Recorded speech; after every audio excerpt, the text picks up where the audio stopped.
Howdy world, this is Kyle Graves. You can find me at kylewgraves.com. I'm with you live today, continuing my series on 8 best practices for global patent portfolios, particularly for hardware inventions. We've been through 5 parts already. Today we'll talk about part number 6. If you want to see the whole story all at once, go to my blog, kylewgraves.com/blog. Otherwise, you can watch these little snippets weekly on LinkedIn, Twitch, and on YouTube Live. So, point number 6, here we go. When you're filing patent portfolios globally, consider filing broadly. File in more countries than you need. File wherever you think that you might have a market, your competitors might have a market. File where you think infringing activity may occur. Whatever your budget allows, file broadly. And then, as you progress down the commercialization pathway, consider dropping countries. There's no reason why once you file an application in a country, you can't drop it later if that meets your business objectives. So file in more countries than needed and drop later. Why do we do this? Well, most jurisdictions require the payment of annual maintenance fees during the pendency of patent applications, even before a patent is granted. However, during the early product development life cycle, an innovator may be uncertain of which countries will prove more lucrative. For instance, and I give the example of medical devices often, but consider in the case of a medical device, there may be some very significant opportunity in countries that have government-provided medical care programs to enter into a high-volume license agreement with the state health ministry. And then, through that license agreement, they'll adopt innovative technologies for national distribution.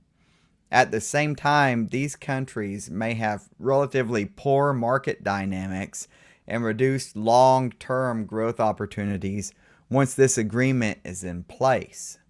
So, you may have a situation where your IP needs change as you move through the product development cycle. Similarly, there may be significant manufacturing opportunities in countries where ultimately there's little end user demand. Now, this is particularly true if, again, a medical device example, you're developing a medical device that may be cosmetic or lifestyle related.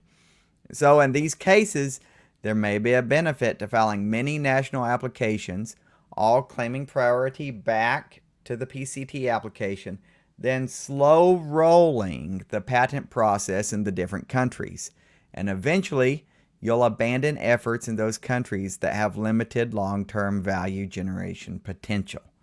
If you combine this strategy with good use of jurisdictional arbitrage, that's a strategy we discussed in an earlier video, then you have a doubly powerful technique to ward off third-party competitors initially, and then winnow down your ongoing maintenance fees once the revenue landscape coheres.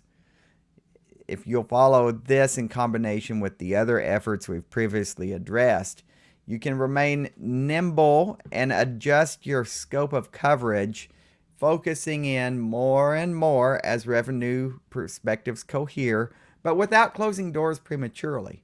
So again, it's another opportunity to speak strategically with competent counsel about bigger picture IP strategies, not just file a patent, get a patent, file a patent, get a patent. So that's part 6 of this series. Next week, we'll come with part 7, and then we'll wrap up with the concluding piece, and I'll move on to a new topic. If you would like to chat further, send me an email. kylewgraves.com is where you can find my email address, or leave me a message on one of the platforms. All right, that's all for this week. I'll talk to you again later.